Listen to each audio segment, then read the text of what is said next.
How's life? Right, today we're going to take a look at the Samsung Galaxy S24 Ultra versus the Oppo Find X8 Pro. With a focus on the camera, video, photos, and audio.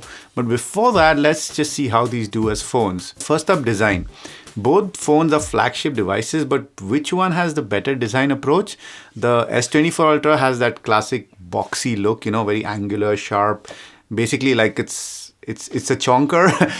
Gorilla Glass Victus on both sides. It's got an armor titanium frame, I think. And on the other side, we've got the Oppo Find X8 Pro. Smooth, curvy, and slim. It actually fits really comfortably in the hand. It also comes with an alert slider, which is always a nice touch for quickly silencing notifications and clearly signals its family ties with the OnePlus brand here. In terms of size and weight, the Oppo is more like, it's a flagship, but it won't pull your pants down, whereas the Ultra is Ultra. And by the way, Oppo's IP68-69 rating, yes, both, has you covered against dust, splashes, and more intense adventures. Oppo told us that IP69 doesn't quite cover everything in IP68, so they went ahead and got it certified for both. Meanwhile, Samsung's phone and S Pen are both covered at IP68. In real life, I don't think it should make too much of a difference. Now, in terms of display, the Oppo display shines in a good and less good way. It's 2024, so naturally both are OLED and both are gorgeous. The S24 Ultra brings a 6.8-inch dynamic AMOLED 2x screen with a resolution higher than my hopes for humanity at least. But 1440p, 120Hz refresh rate and 1750 nits of peak brightness. The Oppo, however, is way brighter with another 120Hz screen with Dolby Vision, HDR10+, and ridiculous 4500 nits at max brightness for HDR content only. And this kind of checked out in real life, not that number, but it's clear that the Oppo is brighter than the S24 Ultra. But the S24 Ultra has that one feature that Oppo clearly doesn't, an anti-reflective screen. I'd love to have the best of both worlds.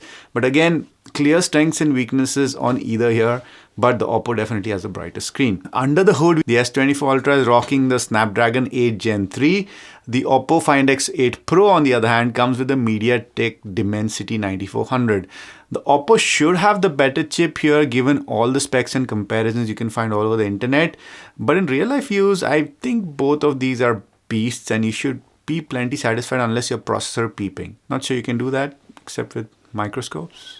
Moving on. When it comes to RAM, Samsung gives you 12 gigs while Oppo steps things up with a solid 16 gigs of RAM across the board. And I know there are models with 12 gigs, but this is the only model we have in Europe. And storage, the S24 Ultra starts at 256 gigs and goes all the way up to 1 terabyte. Whereas the Oppo in Europe comes with only one model, as I said, which is 512 gigs. Frankly, Apple, we're looking at you. You should do better. Oh, and speaking of Europe, we don't get a case in the box or the charger in the box in Europe. Or Apple Intelligence. Oh, sorry, again, wrong product. When it comes to battery life, Samsung's going to have a tough time beating Oppo. Samsung's giving you a 5000 milliamp hour battery with 45 watts wired charging. It's fast enough unless you're running late and need to juice up before you head out. In that case, good luck. But Oppo with its 5910 milliamp hour silicon carbide battery, it's similar to lithium ion, but it uses some different materials that are better, is what Oppo told us. But here's the kicker. Oppo has 80 watt super VOOC wired charging paired with 55 watts PD charging wired. And that's right, Oppo brought not just one but two charging options to the game. No, sorry, that's three. Because there's also 50 watts wireless charging, Air VOOC, Oppo calls it. Because why not? Samsung's wireless charging, 15 watts.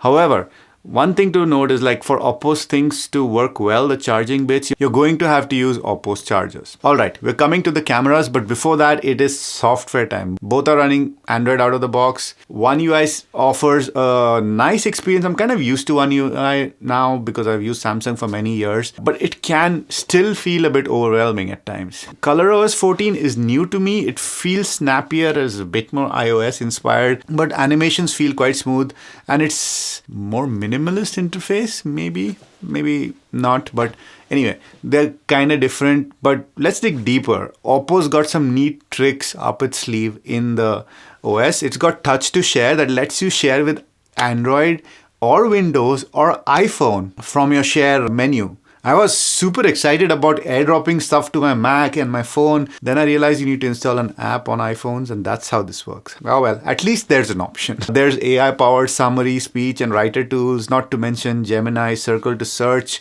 I mean, we kind of expecting AI to be everywhere now in 2024. And of course, there's camera smarts too. Oppo has AI image enhancer and reflection remover. And yeah, these work by doing the processing on the cloud, and you will need an Oppo ID to enable this. This is how it looks.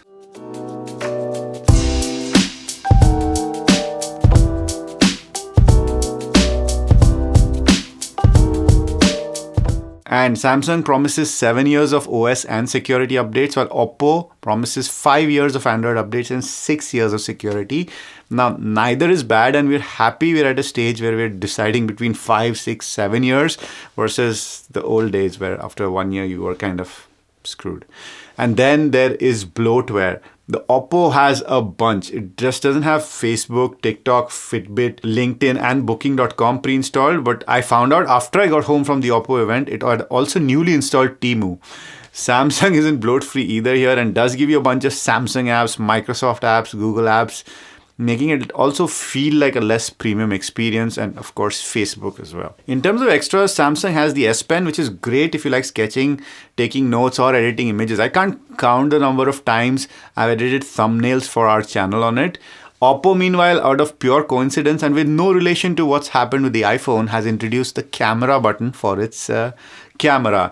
This works quite well in my testing, and I use it with gloves as well, and it seems to work fine. You can use it to zoom in and zoom out and also kind of trigger burst mode. However, since we're here, let's talk about the camera and go through a ton of camera samples, because what's the point of a flagship phone if you can't see every pore on your cat's face? Samsung's packing a 200 megapixel main camera. It's got ultra wide, telephoto, the whole thing. And when Samsung says ultra, they mean it. Zoom is up to 10x optical. Oppo's approach is different. Oppo says that the Find X8 Pro is more phone than camera as opposed to the earlier iterations. So the Find X8 Pro features 4 50 megapixel sensors, a main, an ultra wide, periscope, and a 6 times periscope. No digital zoom here is what Oppo saying. It's gapless, so it will never resort to digital zoom. And when you do want to push beyond the lenses, there's that AI telescope zoom to help you out. And let's not forget lightning snap, 7 photos per second with no blur, especially for cats and kids, they said. What else? They got the Hasselblad portrait mode, soft lighting mode. There's a bunch of modes if you want to use those. And Oppo wants you to look good, but it's also got some tools for it. But how do these actually perform? Here are some samples. We'll see you after the break. If you want to skip to a conclusion, use the chapter down below because there's quite a few samples.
Alright, this is a low light selfie video on the Oppo Find X8 Pro. It's pretty dark outside actually, and the screen has kind of lit up again.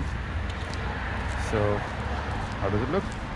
Okay, one of the things I also noticed on the camera was when you jump, between lenses on the Oppo, even though it's gapless and supposed to work smoothly, there was a clear color shift. And especially if I focused on something very blue, like in that aquarium, you could see that while it was shifting between those lenses, like the first and second lenses were consistent, but the third and fourth lenses kind of changed the color profile completely.